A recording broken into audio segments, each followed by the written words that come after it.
Hello, fellow classmates and professors of the Alliance of Theological Seminaries. Today I'm going to talk to you about overcoming fear. So the purpose today is, what must we do when circumstances seem greater than God? What must we do? So what are some examples of circumstances that seem greater than God? For instance, I just lost my job. What am I going to do?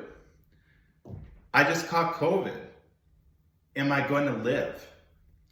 My 16-year-old daughter told me that she is pregnant.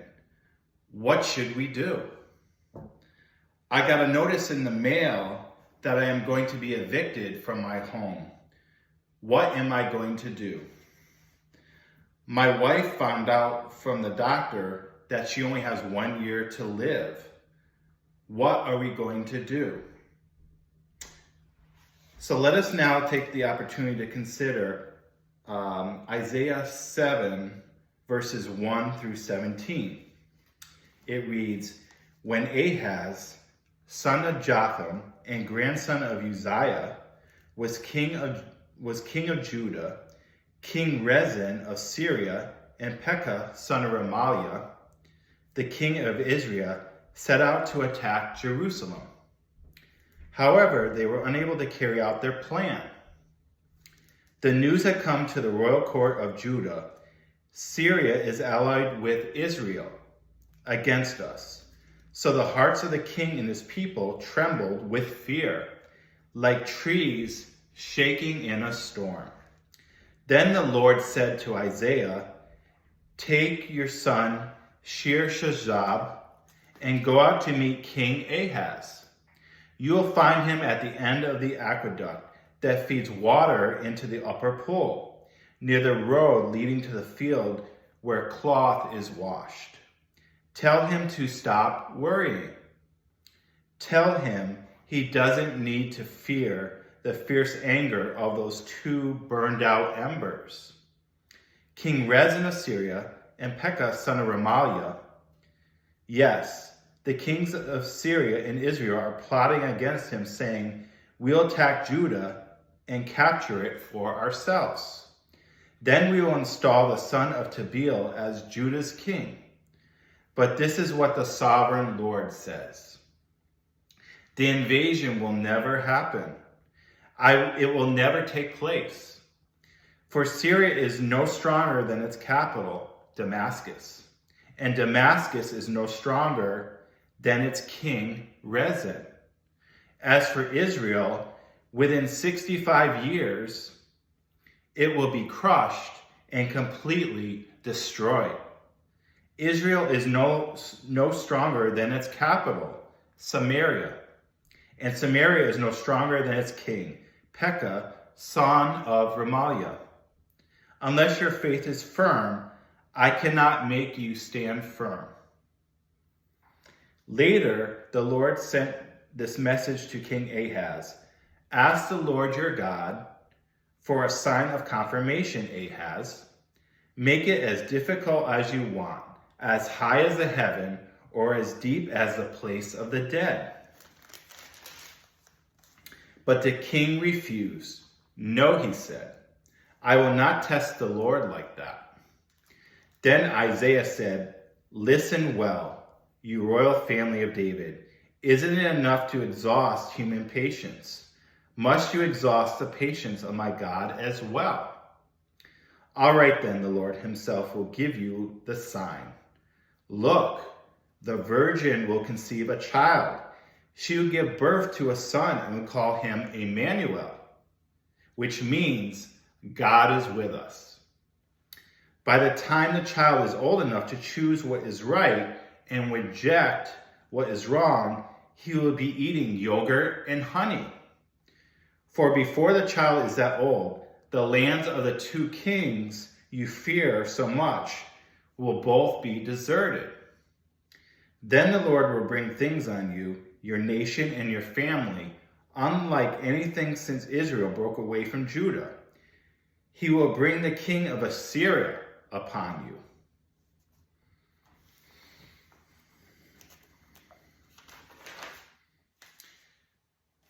So the first point we want to make is, what are we going to do when circumstances seem greater than God? So we want to break the text down to figure this out. So remembering what Isaiah 7:2 reads, "So the hearts of the king and his people trembled with fear, like trees shaking in a storm. Because the Lord understands that the people of God are more likely to disobey when they are afraid, he sent Ahaz, king of Judah, a prophetic word to encourage and strengthen him." So what does fear cause us to do? It causes us to lose heart, resulting in cowardly acts of disobedience against God. Isaiah 7:14 asserts, "Look, the virgin will conceive a child. She will give birth to a son and will call him Emmanuel. God is with us." The main point here is that when circumstances seem greater than God, we have to choose to trust God because God is with us, and he sent his son, Emmanuel. God is with us. Secondly, we want to explain what is the impact of fear. Isaiah 7:2 tells us, "Because the Lord understands that the people of God are more likely to disobey when they're afraid, he sent Ahaz, king of Judah, a prophetic word to encourage and strengthen him." Isaiah 7:4 says, "Tell him to stop worrying. Tell him he does not need to fear." So what does fear cause us to do? It causes us to lose heart, resulting in disobedience against God. God then encouraged Ahaz to ask for a sign of confirmation to encourage him.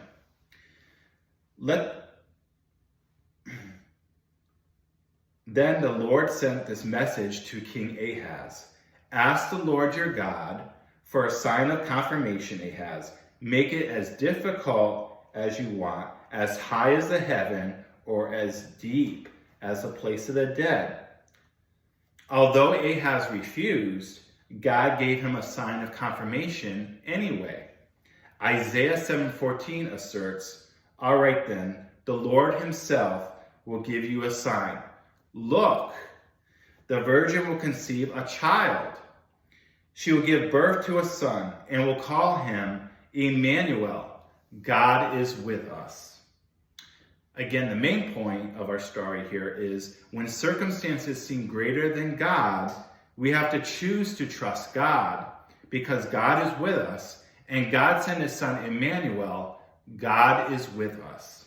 So why must we overcome fear? Let us give a personal testimony to demonstrate this. Back in 2019, after experiencing significant job, financial, and relationship loss, I experienced severe anxiety and depression. My root fear was fear of not being loved and fear of rejection and failure. As a consequence, I left seminary for 6 months and missed out on possible ministry opportunities at my church. As a result of not confronting my fear and anxiety, I missed out on God's blessings.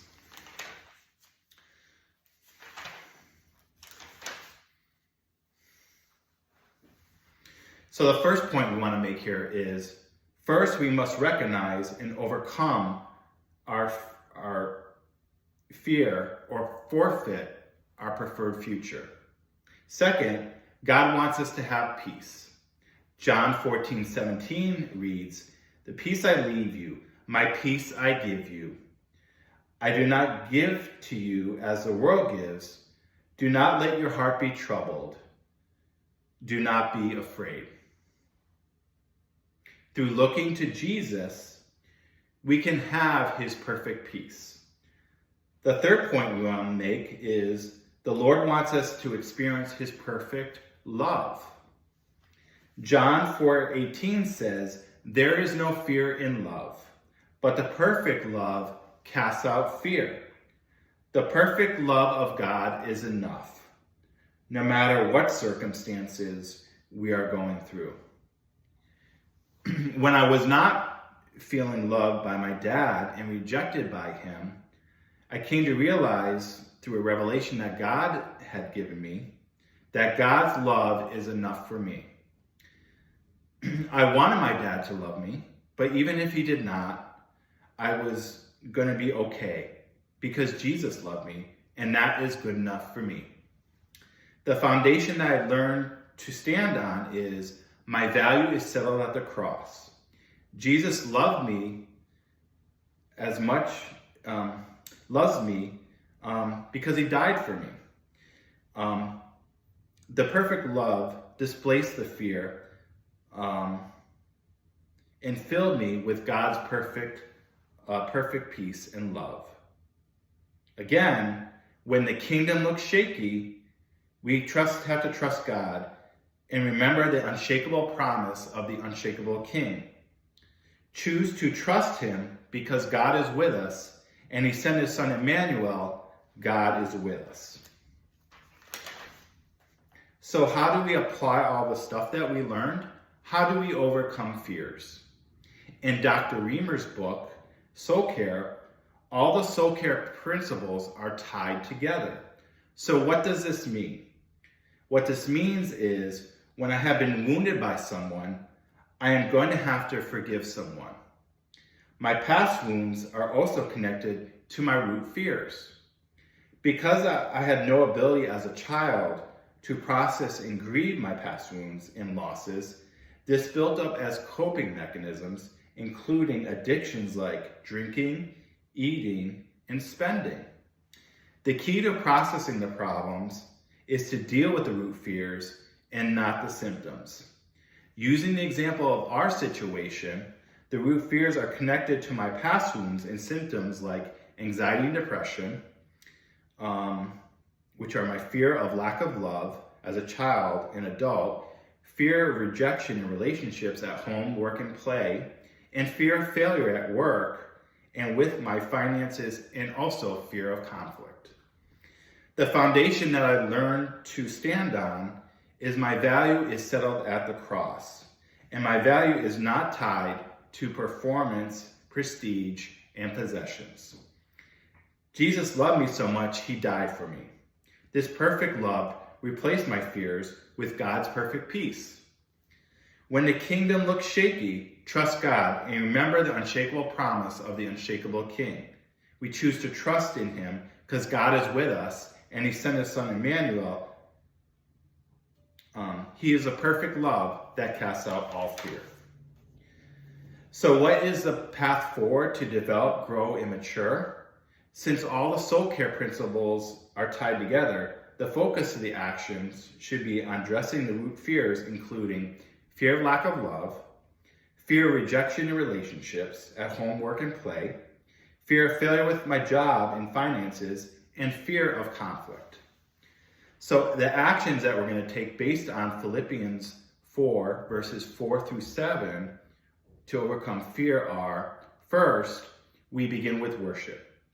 Paul says, rejoice in the Lord always. I will say it again, rejoice. Philippians 4:4. Worship allows us to enter into and access the presence of God, hear God's voice, and experience his love and peace. Second, we choose a gentle response. As Paul says, let your gentleness be evident to all. Philippians 4:5. Paul's asking us to slow down, surrender, and be gentle. By abiding in God, we will bear much fruit, including being gentle. When we are fearful, however, we are angry, defensive, and controlling. Third, remember to access the Lord's presence and fix our eyes on Jesus. The Lord is near. Do not be anxious. We can trust God because God is with us and he sent his son, Emmanuel. Fix our eyes on Jesus and enter and access his presence. So how are we going to do this? Through worship, choose to take our focus off the problem and place it on Jesus. Fix our eyes on Jesus will result in us feeling peace and love. 4, we want to use redemptive suffering to overcome our fears. So when we're in a time of trouble, call on Jesus and he will comfort us and deliver us. The action that we take is we don't want to focus on bad coping strategies like lust, eating, and drinking. Instead, choose to focus on Jesus. For example, we can take a silent retreat to fix our eyes on the Lord and experience his perfect peace. 5th, surrender our fears to God. Choose to have faith and not fear. Trust God because God is with us, and he sent his son Emmanuel, God is with us. He enters our suffering. He suffered with us and for us so we can trust him. 6, have a thankful heart and don't complain. With thanksgiving, present our requests to God. I have found that by keeping a gratitude journal and writing down what I am thankful for, this takes the focus off of my problems and places them on what I am grateful for. I feel a sense of peace and love when I do this, and it puts me in the right mindset when I interact with other people. I am more positive and not negative when I do this. 7, choose to take action. Choose to be courageous and do the right thing and deal with the conflict. Don't hide and run out of fear. When a conflict arises, face it head on. You may think that the person is going to reject me when I go see them, or they're not going to like me, but you're not going to get rid of it. Deal with the conflict in a godly way. Have courage and take action when faced with difficult circumstances and conflict. Number 8, gain experience and mature in helping others overcome fear. So now wrapping up with our main point, in close, remember, when faced with circumstances that seem greater than God, trust God because God is with us and he sent his son, Emmanuel, God is with us. Thank you.